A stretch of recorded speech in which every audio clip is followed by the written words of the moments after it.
Bismillahirrahmanirrahim. Assalamualaikum warahmatullahi wabarakatuh. Perkenalkan, nama saya Virginia Putri Kelly Megandoro dari kelas A1 Hukum semester 4. Di sini saya akan menjelaskan tentang pengertian, jenis, dan peran pasar modal. Yang pertama, itu pengertian pasar modal. Pasar modal adalah sebuah pasar yang bergerak secara terorganisir di mana terdapat berbagai aktivitas perdagangan surat penting.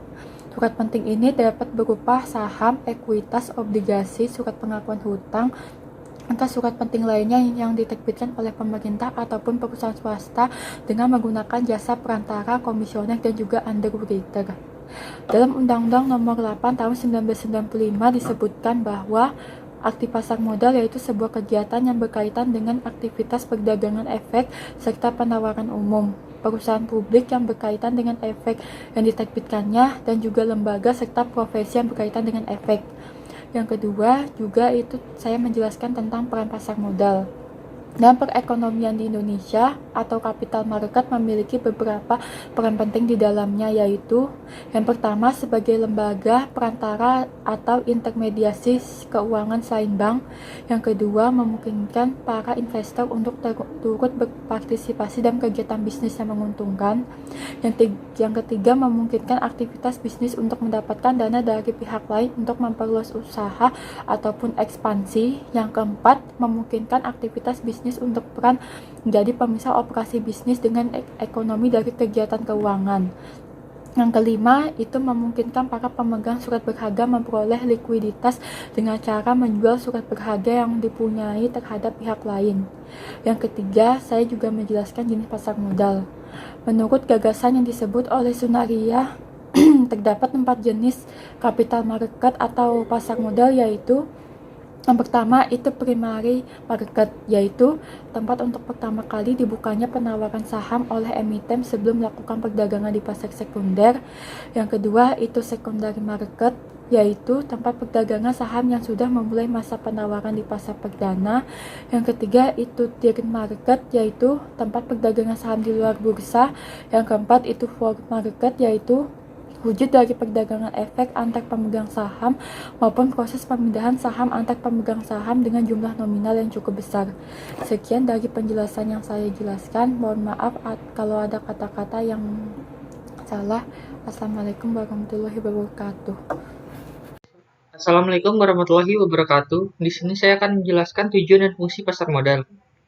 Yang pertama yaitu tujuannya memberikan kesempatan terhadap masyarakat untuk meningkatkan pertumbuhan ekonominya. Yang kedua adalah memberikan kesempatan terhadap masyarakat untuk turut mempunyai perusahaan serta ikut serta dalam menikmati hasilnya atau laba.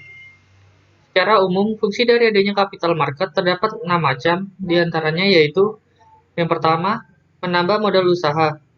Yang dimaksud dengan menambah modal usaha yaitu dengan cara menjual saham yang dimiliki capital market.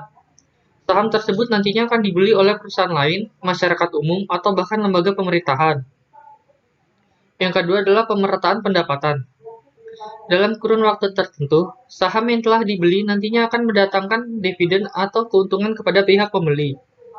Oleh karenanya, penjualan saham dengan pasar modal dapat dinilai sebagai media untuk pemerataan penghasilan. Yang ketiga adalah sarana peningkatan kapasitas produksi. Terdapatnya tambahan modal yang diperoleh dari capital market, maka produktivitas perusahaan akan ikut meningkat. Yang keempat adalah menciptakan tenaga kerja. Keberadaan pasar modal dapat menjadi pemicu munculnya perkembangan industri lain yang bisa melahirkan lapangan pekerjaan yang baru. Yang kelima adalah sarana meningkatkan pendapatan negara. Dividen yang diperoleh oleh pemegang saham akan dikenakan pajak oleh pemerintah, sehingga adanya pajak tersebut dapat memberikan pendapatan tambahan bagi negara. Yang keenam adalah indikator perekonomian negara. Kegiatan ekonomi atau jual beli di pasar modal yang padat atau tinggi mengindikasikan bahwa kegiatan bisnis perusahaan berjalan dengan baik. Namun hal itu juga berlaku sebaliknya. Selanjutnya saya akan menjelaskan tentang lembaga yang terlibat dalam pasar modal. Menurut Undang-Undang Nomor 8 Tahun 1995, dalam beberapa lembaga yang terlibat langsung dalam pasar modal. Di antaranya sebagai berikut. Yang pertama, anggota Bursa Efek. Yang kedua adalah Biro Administrasi Efek. Yang ketiga adalah Bursa Efek. Keempat, emiten. kustodian. Keenam adalah lembaga clearing dan penjaminan. Yang ketujuh adalah lembaga penyimpanan dan penyelesaian. Yang kedelapan adalah manajer investasi. Yang kesembilan adalah penjaminan emisi efek. Yang ke-10 adalah perantara perdagangan efek. Yang ke-11 adalah perusahaan efek. Yang ke-12 adalah perusahaan publik. Dan yang ke-13 wali amanat. Yang berikutnya saya akan menjelaskan contoh pasar modal. Contoh pasar modal yang ada di Indonesia yaitu Bursa Efek Indonesia atau Indonesia Stock Exchange atau BEI atau IDX. Sementara untuk contoh pasar modal yang ada di dunia ialah yang pertama adalah Nasdaq, yang kedua adalah Hong Kong Stock Exchange, yang ketiga adalah Euronext, yang keempat adalah New York Stock Exchange atau NYSE, yang kelima adalah London Stock Exchange, yang keenam adalah Japan Stock Exchange Group, yang ketujuh adalah Toronto Stock Exchange, yang kedelapan adalah Shanghai Stock Exchange. Ya, Assalamualaikum warahmatullahi wabarakatuh. Perkenalkan, nama saya Ahmad Andriansyah, NIM 183014452. Ya, di sini saya akan menjelaskan tentang pengertian pasar uang, ciri pasar uang, fungsi, tujuan, dan manfaat dari pasar uang. Ya, langsung ke pengertian pasar uang. Jadi pasar uang adalah suatu pasar yang menjual instrumen keuangan berjangka. Pasar uang memiliki instrumen berjangka pendek. Jangka waktu tersebut biasanya kurang dari 1 tahun sehingga mudah diperdagangkan. Pasar uang juga sering disebut dengan pasar kredit jangka pendek. Pasar uang atau money market adalah suatu wadah atau tempat bertemunya pemilik dana atau funder dengan calon konsumen customer, baik bertemu secara langsung maupun melalui perantara atau broker atas transaksi suatu permintaan atau penawaran terhadap sejumlah dana atau surat berharga berjangka pendek di bawah 270 hari. Lebih singkatnya, pengertian pasar uang adalah tempat bertemunya antar pihak yang kelebihan dana dengan pihak yang kekurangan dana jangka pendek. Ada pula pengertian pasar uang menurut para ahli. Ya, pertama menurut M. Irsyad Nasaruddin, pasar uang adalah sarana yang menyediakan pembiayaan jangka pendek atau kurang dari 1 tahun. Pasar uang tidak seperti pasar modal yang mempunyai tempat fisik. Pembiayaan yang dilakukan didasarkan pada pinjaman atau loan. Ya, ciri-ciri pasar uang. Ciri-ciri pasar uang diantaranya yaitu pertama, menekankan pada pemenuhan dana jangka pendek. Kedua, mekanisme pasar uang ditekankan untuk mempertemukan pihak yang memiliki kelebihan dana dan yang membutuhkan dana. Yang ketiga, tidak terikat pada tempat tertentu seperti halnya pasar modal. Sedangkan fungsi pasar uang itu sendiri yaitu sebagai perantara dalam jual beli berbagai surat berharga berjangka pendek. Kedua, sebagai penampung dana dari surat berharga jangka pendek. Ketiga, sebagai sumber dana atau pembiayaan untuk perusahaan berinvestasi. Keempat, ada yaitu sebagai perantara bagi investor dari luar negeri dalam hal penyaluran kredit berjangka pendek kepada perusahaan yang ada di dalam negeri. Jadi tujuan dari pasar uang itu sendiri ada dua, dari pihak yang membutuhkan dana atau modal. Yang pertama, untuk memenuhi kebutuhan jangka pendek, untuk memenuhi kebutuhan likuiditas.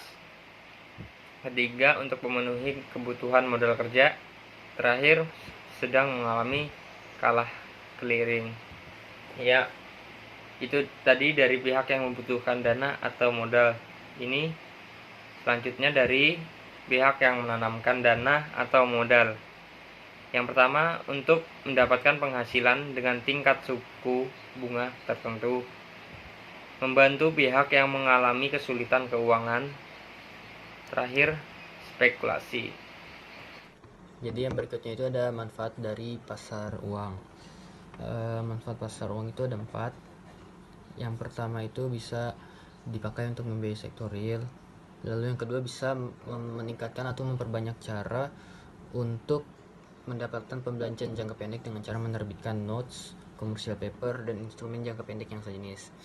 Lalu yang ketiga itu ada pemerintah akan memperoleh informasi dan kesempatan yang lebih baik untuk memantau keperluan kredit dalam perekonomian nasional. Terus yang terakhir itu ada lembaga yang melakukan pengembangan pasar uang dan pasar modal menjadi berkembang. Lalu ada pelaku pasar uang. Pelaku pasar uang itu ada 8.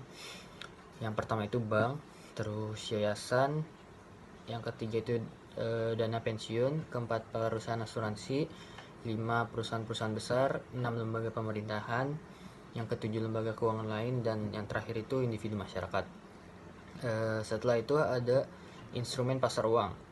Jadi ada beberapa instrumen pasar uang, yaitu contohnya kayak surat berharga pasar uang. Itu adalah surat berharga yang diperjualbelikan dengan cara diskonto dengan Bank Indonesia atau lembaga keuangan lain yang sudah ditunjuk Bank Indonesia. Lalu yang kedua itu ada sertifikat Bank Indonesia atau SBI, adalah surat berharga dalam bentuk hutang yang berjangka pendek dan dikeluarkan pemerintah. Terus yang ketiga itu ada deposito, adalah surat berharga yang dikeluarkan bank terhadap simpanan nasabahnya yang dalam bentuk hutang yang berjangka pendek dan dikeluarkan pemerintah.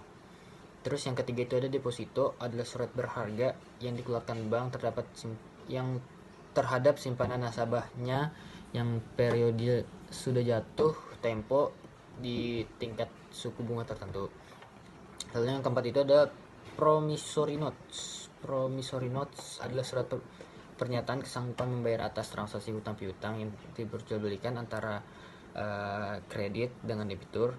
Lalu ada yang kelima itu ada treasury bills. Treasury bills adalah surat hutang yang dikeluarkan negara yang mempunyai jangka waktu tidak lebih dari 1 tahun. Terus yang keenam itu ada bank acceptance, ada instrumen pasar uang yang bisa dipakai dalam kegiatan ekspor dan impor dan dalam aktivitas transaksi valuasi. Yang ketujuh itu ada commercial paper, adalah surat utang yang dikeluarkan perusahaan untuk investor tanpa adanya jaminan kolateral.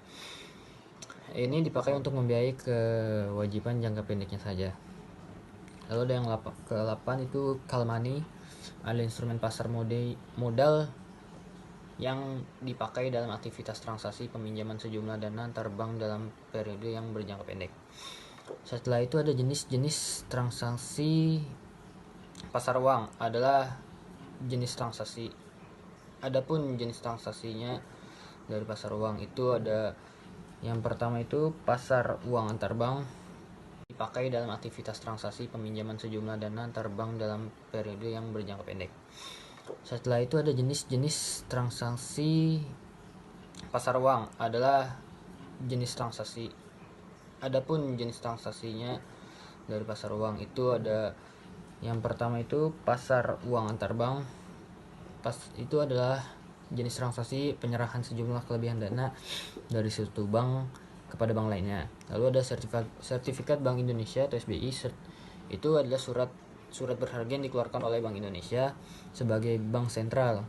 Tujuan dari BI ini untuk mengeluarkan meminimalkan, mengurangi uang yang beredar pada masyarakat. Lalu ada surat berharga pasar uang. Surat berharga pasar uang itu adalah surat yang dikeluarkan oleh bank umum yang hanya dapat dibeli oleh Bank Indonesia dengan harga yang sangat tinggi. Lalu ada sertifikat deposito. Sertifikat deposito adalah surat berharga yang diterbitkan bank dengan nilai nominal tertentu sebagai surat atas unjuk. Lalu yang kelima itu ada pasar valuta asing. Itu adalah tempat yang mana seseorang dapat membeli atau menjual mata uang asing atau menukarnya dengan mata uang rupiah dengan nilai tukar yang tersebut disebut oleh kurs valuta asing. Lalu segitu aja dari saya, kurang lebihnya mohon maaf.